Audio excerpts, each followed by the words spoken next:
Happy Friday, everyone.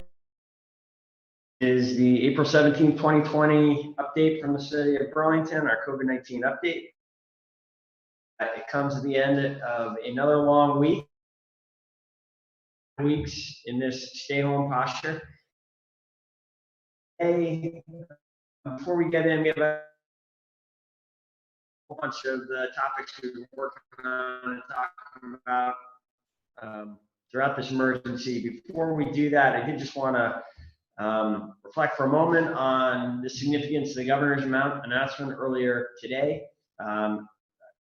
This is the first time this emergency began that instead of ratcheting further restrictions down and taking further measures to tighten of the virus, the governor today took up some small loosening things back up just a little bit. Some of these were of existing guidance, and we'll actually talk about one of them. Also, an indication that things the Burlingtonians and Chittenden County residents have done a great job to the threat of the virus since it arrived in the early part of March, and the spread of the virus right now, the new transmissions is quite low. It puts us in position to be both doing everything we for public health to protect Burlingtonians and Vermonters, to reintroduce some of the economy. If mostly the measures today allow solo operators or small crews using protection to start operating again. You can find the guidance on the, if we don't have it already, we'll have it up very soon on the Resource and Recovery Center.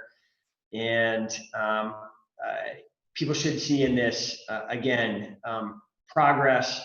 This is in some sense the the glimmer of the light at least in this emergency. At the same time, we should a little bit of issues. Olivia, I'm just going to pause for a second. Yes. Sorry, everyone. We are trying to resolve the glitchy audio.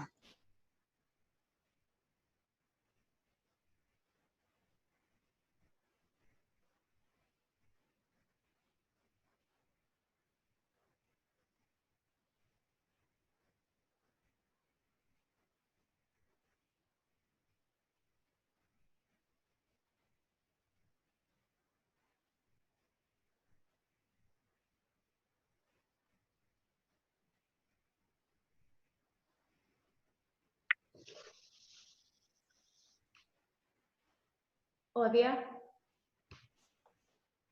Hi. So now I'm just on like my phone data and I think it'll be better. Okay, let's try it. All right, so not going to repeat all that, just simply to say good work, everyone. Good news, glimmer of light at the end of this, at least this initial tunnel in this emergency. At the same time, we should remember that this virus can spike again quickly. There is very little immunity in the community, and if we want to keep making progress, people have to keep following the guidance, the orders put out by the governor and the city, and not let up. Use the new rules as they are designed, but don't get the message that we should in any way be backing off from the safety measures that have been such a big part of the effort for the last 5 weeks. So on that point, given that we still need to keep that 6 feet of distance between us and neighbors when we are outside of the home on essential tasks, including exercise, we want to give people an update going into the weekend on the shared streets for social distancing effort. This has really been an effort. We're going into our 3rd weekend of it now, and it is really providing important additional options for people to get outside while keeping that distance that is so important for slowing the spread of the virus. And I believe we have Norm Baldwin, our city engineer, here with us to talk a little bit more. And this has been a program that we've been rolling out as possible, essentially, over the last 3 weekends. We've made progress each weekend, and Norm is here to give us the latest update and alert people to any additional changes they can anticipate when they're outside this weekend. Norm, welcome. Welcome. Thank you, Mayor. Thanks for the opportunity to talk about Shared Streets Initiative. Public Works has obviously been busy with this initiative to respond to the COVID circumstance. Our Shared Street Initiative is designed to provide everyone a safe, healthy way to access essential services, recreate, and get outside, as the Mayor noted. With a stay-at-home order in place, vehicle miles have been significantly reduced, and we've seen an increased demand to accommodate higher volumes of people walking and biking. And to provide proper social distancing, it's our responsibility to respond in ways that respond to that need. There are 2 modifications that we've made to accommodate that need, and that's the shared streets, which is a normal traffic circulation, which we maintain, but signage that will alert all road users to travel within the street to use caution, given that streets may have limited space for social distancing, with streets having only sidewalks on one side of the street or narrow greenbelt space. The local traffic solution, local traffic only streets, a few select streets in our dense residential neighborhoods will be signed for local traffic only, so that people walking to access essential services or getting exercise will have safer routes in our dense neighborhoods. We are continuing to maintain the network of shared and local traffic only streets from the previous week, And we have further expanded our local streets network in the south end with the addition of the Five Sisters neighborhood and the Ferguson Lyman neighborhood. With that addition, we currently have 17 miles of shared streets, 6.5 miles of local traffic only streets, which represents 25% of our street network. To give people a sense of cost, we've prepared to share with you. To date, we've spent around $5,000 in signage for chloroplast signs and street closed local traffic only signs. These street closed local traffic only signs can be reused for our operations in the future, so it's not lost cost in this respect. To date, we have largely received positive feedback and will be monitoring the system for modifications where necessary. The public can find a greater level of detail about this program on our city's website, particularly for the Department of Public Works under COVID and shared streets. Beyond the shared streets initiative, there are other DPW activities that people need to be aware of. We are monitoring see-click fix for pothole requests, and on a limited basis are filling those potholes that represent a hazard to the public, consistent with the governor's executive orders. We are also addressing trash removal of big belly recycling and trash recyclables downtown, as well as sweeping and concentrating on the downtown area and known flooding areas to prevent drop inlets from blinding during rain events. We are in a spring condition, so we're having normal rain events that could cause that problem. So that's why we're focused on those essential duties. Other than that, if there are questions, I'm certainly willing to answer them, but I think that's kind of, in summary, where we're at.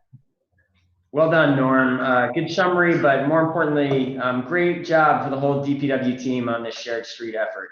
There's been some national discussion in various publications about how you guys have moved quickly to get a higher percentage of the streets into kind of a new posture than most of our peers, and you've done it in a way that, as you point out, has required under $5,000 of resources at this point. New York City had to discontinue their shared streets effort because the way they pursued it was incredibly labor intensive and took a lot of police focus. I really think the way you guys have done it is great. So thank you for the hard work. I've been hearing a lot of people very appreciative that this additional space is available to them during the stay-home order. I do want to make sure that you're in that last other DPW activities. This is something I've heard some confusion about. I had some questions about that first bullet, and I just want to make sure the point of that is clear here. The governor's order limits all sorts of construction quite severely. Again, I support that. I think he was right to take a very tough line on the public health measures, and that puts us in position now to start dialing them back a little bit more quickly than some of our neighbors. And that does include city construction. That includes road work. So it is only potholes that represent a hazard, more than just your typical pothole, but one that actually makes it hard for the street to be passable, that we're able to go out and work on right now. So that's why people are not seeing more crews out there until now. There may be some additional. Norm, have you guys reviewed the governor's orders today yet to know whether that will allow some additional DPW activity? Yes, we're following very closely the governor's orders to see what we can do to modify our operations to better accommodate the public. So we're looking closely at that and what we can and can't do. We obviously want to honor whatever the governor is requiring in executive orders.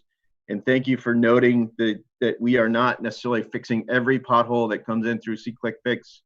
It's really those that are extreme condition that present a hazard to the public. Great. All right. Well, good. No, I'm glad you guys are already looking at that guidance. I do think it gives us a little bit more ability to do some of this street work, and we have very small crews. So the public may see a little bit of an uptick as these new guidance goes into place. So, yep. Norm, why don't you stick around, and we're going to move on to some other topics. We may have some questions at the end, but let me move next. I think we're going to bring in Chief Jennifer Morrison for this next segment. We are also going into the weekend. It seems like a good time to catch up with the chief and hear the latest update on how the stay home enforcement is going, and whether people can expect any changes as we head into this third weekend with I believe this is also the third weekend we've had some additional police ability to enforce the stay home order if needed. So Chief, welcome. Thank you, Mr. Mayor. It's great to be with you. I guess I wanted to start by giving a little bit of a pep talk going into the weekend about the fact that social distancing has been working. The stay safe, stay at home, stay safe order has been working. So I would really, really encourage folks to continue to practice social distancing and stay home, but for the reasons in the executive order. And really, anytime you're out and about, wear masks. Let's just continue to do the great job we've been doing and keep the number of cases low in Burlington. The mayor has asked me to reiterate how it is that officers are approaching violators or potential violators. And really, we continue to be in a educate and seek voluntary compliance posture. We've had very, very good success with that. Using the powers of persuasion, we've generally been able to ask people for their compliance, and it has worked. We have not had to issue any municipal tickets yet, which is great. It's a wonderful tool to have in our toolbox, but to date, we have not had to use it. So we're really thankful to Burlingtonians for towing the line and doing everything they can to keep our community safe. We've also been asked, how is it that we handle calls from the public about people who are potentially violating the order? And the short answer is this: we encourage everyone to report concerning behavior through the online portal on the homepage for public safety. You can call us directly, but the state is trying to keep one database of all the potential violations. And those get routed right back to us, and we do indeed follow up on them. So we have gone to several job sites. We have looked into certain issues around yard work and other things like that. And the vast majority of times we have found that people are in fact in compliance with the regulations. A couple of times we've had to educate and have folks trim back the services they were doing so that it was in compliance with the governor's order. But I would say that overall the compliance rate has been really spectacular, Mr. Mayor. And I think that's a testament to your leadership and clear messaging, and also to the citizens of Burlington for their sincere desire to not just help themselves, but to help each other. So you might wonder what crime looks like during COVID-19. And generally about crime and calls for service, our overall incidents are down 17% versus the same period last year. March 1st through April 15th is the snapshot we looked at. So overall calls for service down 17%. Interestingly, overdoses are up by 50% versus the 3-year average. So we're concerned and keeping an eye on overdoses in this time frame. Not surprisingly, traffic stops and stopping traffic violators is down by over 90%. And then burglaries. So we have been having a really great trend in burglaries citywide over the last 5 or more years. We did see an uptick between March 1st and mid-April. So last year there were 8 burglaries in that time frame. This year there have been 15. So while that looks off, if you go back the 3 previous years to 2016, 17, and 18, the numbers were 14, 11, and 14. So 15 really is not a huge uptick. The one thing I'd point out is that approximately 35% of the burglaries this year were at commercial places as opposed to residential. And generally speaking, over the course of any given year, 15 to 30% of our burglaries are at commercial establishments. So we're not much higher, but maybe a smidge higher, and we're keeping an eye on all our businesses that are closed and stepping up our sort of eyes and ears in that regard. Trespass calls are way up, but we think that is accounted to a handful of individuals who really are resistant to services and have nowhere to go during this crisis. And we're encountering some of these folks as many as 18 to 20, 24 times in a week. So that we believe that a small portion of folks are accounting for a 1/3 increase in trespass calls in the last 6 weeks. Mr. Mayor, you and I have talked about domestic violence and our concerns that perhaps domestic violence is going to see an uptick during this time of people staying at home. And we have been very diligent in reaching out to folks that we believe are in high-risk situations, following up on folks who've had domestic violence in their past. But we've also been looking at the data. And we looked at felony and misdemeanor domestic violence crimes, and the numbers don't really support a trend either way. So there's no up or down in terms of crimes, criminal behaviors related to domestic violence. But the general category of domestic disturbance was up a third, 34%, from 47 last year to 63 this year in the same time frame that I described, starting March 1st through mid-April. And we actually think that that's because a large category of calls that are being called a domestic disturbance would maybe not normally be labeled that way, such as arguments between roommates we've seen quite a few of, parent-child arguments, I think with the kids home all the time, perhaps where some situations are getting more vocal and neighbors are calling us when in the past we would not have been going to those calls. And perhaps that there are some general noise complaints about people yelling in their yards and on porches were some of the incidents that have found their way into a domestic disturbance category, but there is no crime trend uptick. So I think we're a little bit relieved by that. Lastly, I wanted to point out and commend the men and women of BPD for their swift and efficient teamwork last Monday. As you know, we responded to 2 shooting incidents within 90 minutes of each other, and we had both of those incidents wrapped up before midnight. From the dispatchers who took the initial calls to the patrol response, the Detective Bureau's investigative and forensic work, everyone displayed outstanding professionalism. And later, as we searched for a suspect in a double attempted homicide, dispatch again played a key role by placing important phone calls, building trust with witnesses, and helping us take a suspect into custody without incident. And these were 2 pretty chaotic incidents within a short time of each other. I'm really, really proud of the work this agency did on Monday night. And I'd like to take this opportunity to say, Happy National Public Safety Telecommunicators Week. Our dispatchers are the heartbeat of BPD, and they do a fantastic job every day. So I did want to, this is the end of National Public Safety Telecommunicators Week, and I really wanted to put a spotlight on the great work our folks do every day. Are there other things you'd like me to speak to, Mr. Mayor? Chief, I don't think so. That was a very thorough report. Thank you. You covered a lot of ground there. Let me echo your compliments on the police work on Monday. We were in the middle of a city council meeting, Board of Finance and city council meeting as that was going on.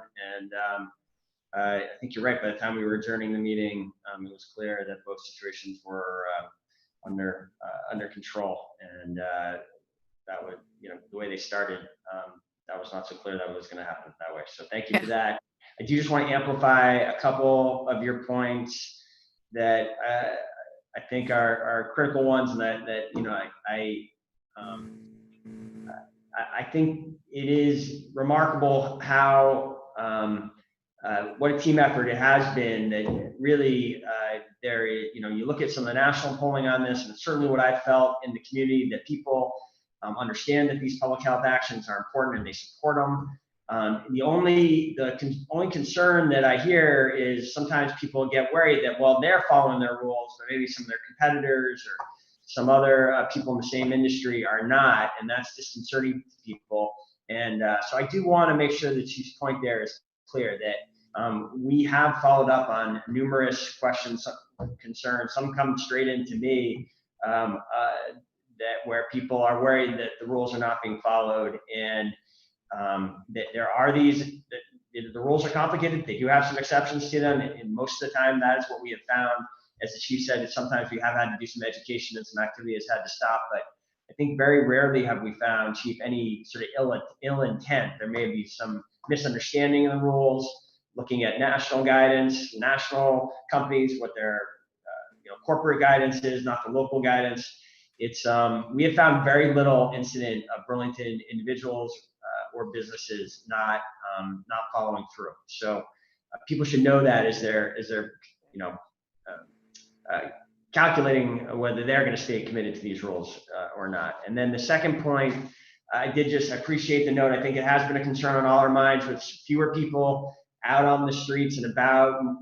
Is there going to be some greater opportunity for burglaries? And appreciate knowing that your patrols are focused on that, and that we're doing everything we can to make sure that if there aren't people out there, our folks are out there looking and making sure that businesses that are closed during this period are protected.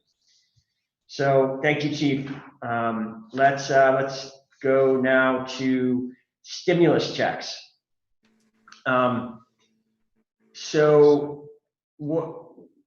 This week was the beginning of the federal government sending out these substantial cash payments that were part of the CARES Act straight into the bank accounts of people who have filed their 2018 or 2019 taxes electronically.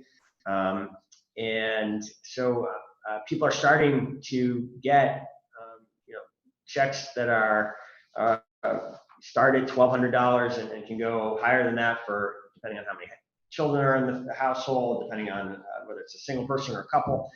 And that is great for lots of reasons. We know that there are thousands and thousands of individuals who have been really hit hard by the economic fallout from this virus, and that is much needed relief finally coming from the federal government. There are some people we know, however, that the way this is done, this has been an uneven emergency. Not everyone has seen their economics immediately impacted by this financial crisis. And for those folks who have essentially gotten this infusion of dollars, we did just have some ideas that we wanted to make sure were on Burlingtonians' mind as they were trying to figure out what to do with the stimulus that they're receiving from the federal government. And all of them are things we've talked about before, but wanted just to recap here because it seems like a good opportunity to do so. First of all, the United Ways United Response Fund, which we started talking about on this show. I think this briefing right at the beginning of the emergency was one of the first things the steps that the city was involved with. And at the time, I think the initial goal from the United Way was $25,000. This has now become $208,000 has been raised for this fund. The new goal is $250,000. The United Way has issued checks to 17 agencies across the region. The United Way is not keeping any of these dollars for administrative purposes.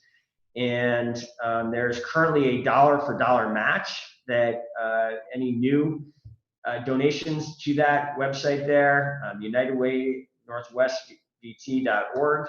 You'll be able to find links easily to get to the donations page, and there will be a dollar-for-dollar match. And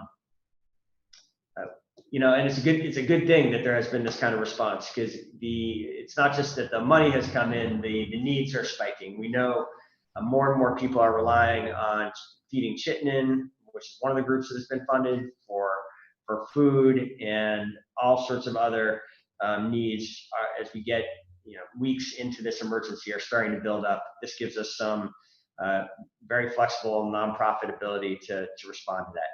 Yesterday on the briefing, we announced the Burlington City Arts Artist Relief Fund. This too is a philanthropic effort being led by the Burlington City Arts Foundation. And the first $35,000 has been raised for that group so that they can give out $500 grant awards checks to artists that have been seen their income impacted by the emergency.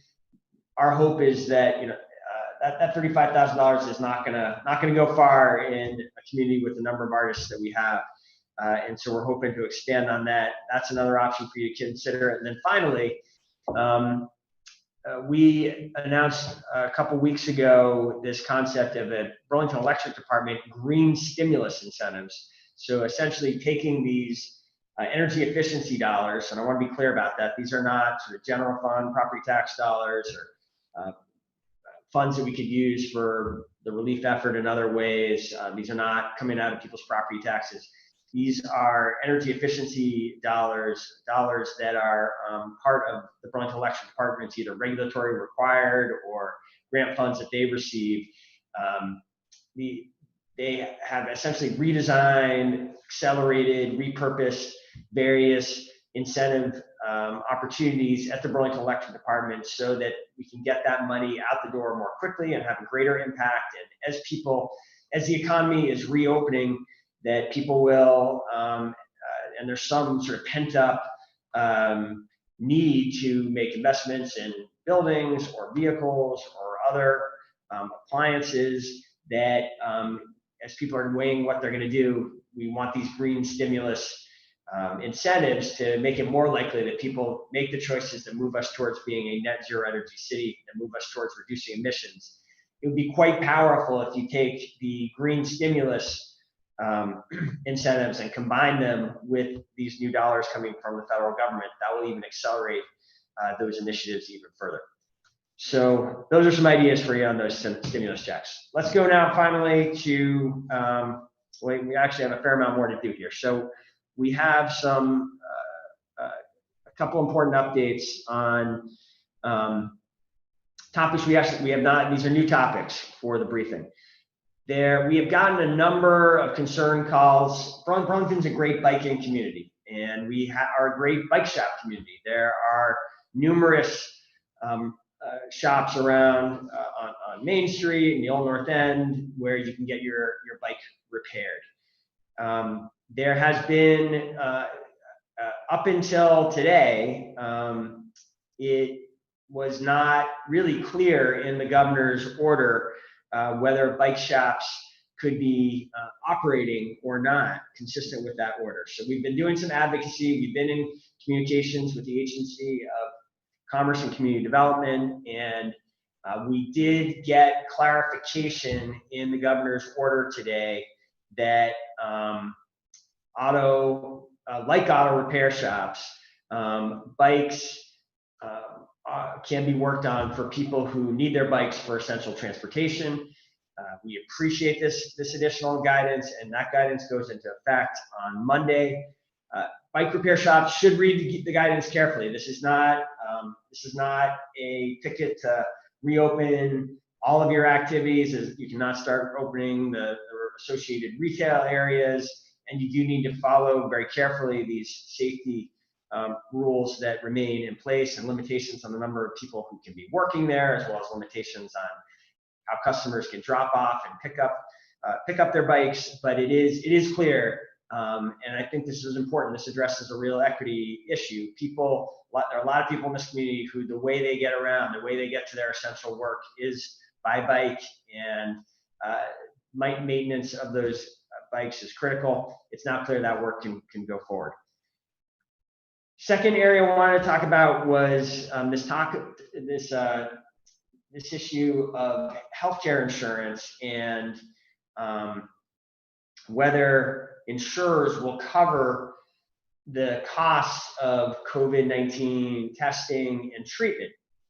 The governor made an announcement a couple days ago, and I think this is a really important decision, that all insurance companies here in Vermont, there's no longer any question. They must cover medical expenses related to COVID-19. But the point was made Wednesday that there are a significant number of businesses and organizations that are self-insured, that do not pay insurance companies for healthcare insurance. And the state doesn't have, at least haven't figured out, they don't regulate those plans, and they don't have a way of requiring that those plans follow suit and cover all COVID-19 medical costs.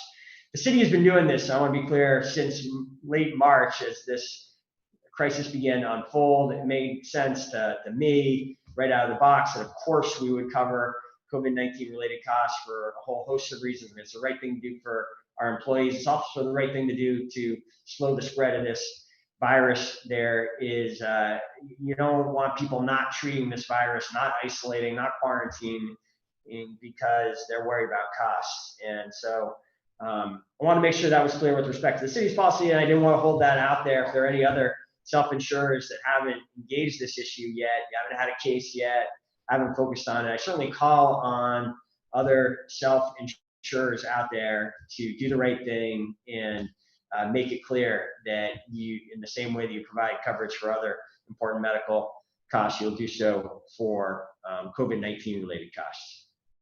And I guess to kind of add to that, or just in partnership with that, if you are an employee of a company in Burlington or really the Burlington area, and your COVID-19 related costs are not being covered, we want to hear about that. That sounds like a systematic problem to me, and we would welcome you calling the Resource and Recovery Center and report to us your situation, and we will explore whether there's anything that we can do to help that situation. So that is the self-insurance update we wanted to give. And now two more things, and then we'll take questions if there are any. One really troubling and unfortunate new reality across the country since the arrival of COVID-19 in America, given the roots of this outbreak in China, is that there has been a significant uptick in discrimination and harassment and even violence directed at Asians and Pacific Islanders. And, you know, while we are not aware of any such incidents locally to date, before that happens, we want to make sure, I want to make sure that Burlington's large and growing Asian community knows that the city will do everything in its power to stop incidents like this from happening here. You know, as I've done in the past, I want to make clear that Burlington condemns racism in all its forms and will continue our longstanding policy of aggressively pursuing perpetrators of hate crimes to the fullest extent of the law. You know, central feature of the COVID-19 emergency is that this virus threatens us all. And I think given that in particular, let's not let racism divide us at the very moment that Americans of all races and backgrounds need to come together, unite, and battle this virus and its impacts together. Finally, we did just want to close the week with a little bit of a look back on a new feature this week. There is a big chunk of the city team. We have three major departments: the Parks, Recreation, and Waterfront Department, the Library, and the Arts, Burlington City Arts Department, that have had their operations dramatically impacted by this virus. These are essentially these are departments that cannot operate their facilities under the stay-home order, but that has not stopped them from continuing to look for ways to enrich this community and bring new opportunities and resources to this community, resources that people can access either online or in association with some of the emergency infrastructure that's been set up out there. So on your screen there, right now, you see the Burlington City Arts has their first ever interactive online artist talk. I believe that happened, my memory's right, that may have happened yesterday, but you can still find the talk and watch it now. Fletcher Free Library has introduced this digital calendar that really shows just jam-packed events every day that you can access from your home. The library also has been distributing free books at meal sites like the one pictured. And Gary Rogers, Coach Gary, has gotten in on the act with his new virtual recreation videos and tips. And you can find that right there on the Parks Facebook page. Mr. Mayor, can I chime in? Yes, of course, Chief. Go ahead. I don't know if you are aware, but we have a BPD Reads initiative on our Facebook page, and where you can find officers and civilian personnel reading storybooks to children. And it's pretty cool. I think we have 3 or 4 installments up, and we have many more to go. Well, there you go. There is our we didn't need to recap. We have newly publicized now resources, digital resources from the city team. I did not realize that was the BPD team was on that. Thank you, Chief, for weighing in with that. Have you read what book? I'm sure you've read one of the books. Which one was it, Chief? Oh, I did the inaugural reading, and it was a book called Pete's Chicken. All and right. we have like 4,500 views on it so far. So that's pretty Oh my cool. gosh. How did I miss that? Well, Chief, thank you. I don't know. Thank you for sharing that. I will go make sure our 6-year-old's aware of that. With that, Olivia, do we have is there any questions online? Yes, we do have a few. Okay. The first one I think is for Chief Morrison. This is from Aiden Quigley at VT Digger, and his question is, Chief Morrison said that overdoses were up 50%. What are the numbers behind that data, and what is the time period? Any thoughts on why those numbers are up, and is there anything the department is doing to address them? Sure, yes. So it's the same time frame that all the other data I gave you was, which was March 1st through April 15th. I don't have the numbers in front of me, but I can get them to you, Aiden, in very short order. And we continue to do outreach through our the folks in the department who take the lead on that and have direct contact with folks who have either been at risk or have in fact overdosed in the past. And we continue to have those contacts. Our team is still working from home to reach out to folks who are at risk or otherwise. And, I can get Aiden more specific information. I'm sure exactly what he's looking for. But yes, we are continuing to do the same outreach that we did pre-COVID-19. And we're hopeful that this is one of those trends that turns around quickly. I think that it's a little bit, not to say expected, but I think it's a bit across the country, the same trend of some overdoses and mental health related calls. This is a stressful time for everyone, and it puts additional stressors on people who are at risk of relapse. Maybe I'll just add to that briefly too. I mean, I do think the Chief's point, another kind of data point that I believe Digger reported out recently. I know it's from alcohol consumption is we know that's been up during this stay-home period. That seems like in some sense a related trend. We did have a briefing about a week ago where we had Jacqueline Corbally, who works at the BPD on addiction issues, on the show. I think maybe Grace Keller was on as well. And I think the message out of that we want to make sure we're continuing to get out while pointing out that overdoses are up is that all of the resources that have been built in this community to help serve people suffering from opioid use addiction continue to be open. Those are essential services. Some of them are operating under different rules than normal. And then frankly, some of those new rules allow greater flexibility for people in medically assisted treatment than were previously allowed, and were changes that should have been made. So I think anytime we're talking about this, we want to make sure everyone who needs medically assisted treatment knows they can continue to get that help, whether it's maintenance, continuation of treatment that they're already on, or starting treatment. That also is still available to people. Safe Recovery is this incredible resource within the community, and really probably where I would point people for immediate access into treatment at any point, but particularly during this emergency. And so those resources are still very much there.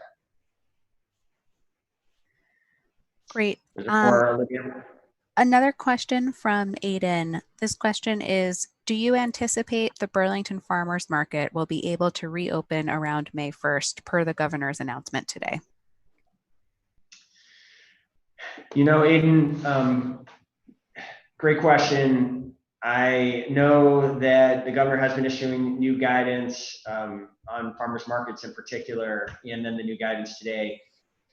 We have a team at the Resource and Recovery Center that was going quickly through the new guidance today and trying to reach new determinations. I do not have an answer to that question right now.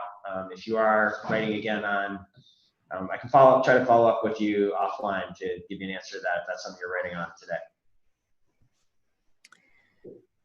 Next question is from Cliff Cooper at the North Avenue News. Cliff wants to know what is being done about the increase in tagging and graffiti, particularly in the downtown area. Off mute. Great. Yes, I'm off mute. Hi, Cliff. Good to hear that he's still out there, from an old friend from back in the day. So our officers are aware of the increase in graffiti, and candidly, this is a function of the fact that with so many people home, there are fewer eyes and ears out. There's fewer people watching in alleyways and the sort of out of sight areas where folks tend to put their tags. Officers are aware of it and are adding extra patrols to the areas most affected.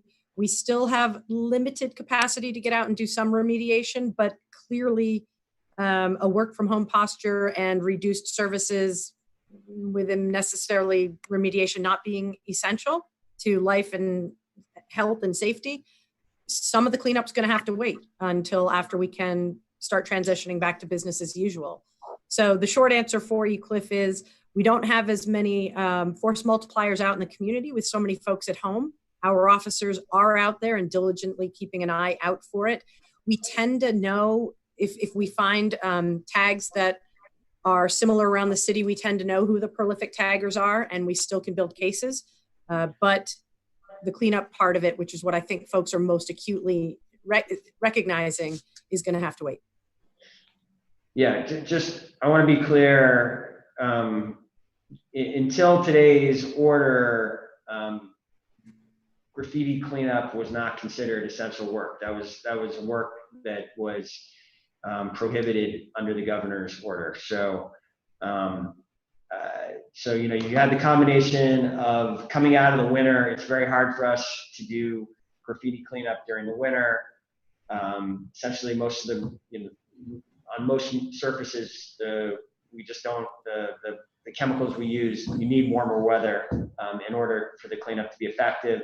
So you had that combined then with this period, as the chief is saying, where you have less eyes on the street, more opportunity for tagging going on, combined with the fact that we haven't until now had an ability to actually do removal consistent with the governor's order.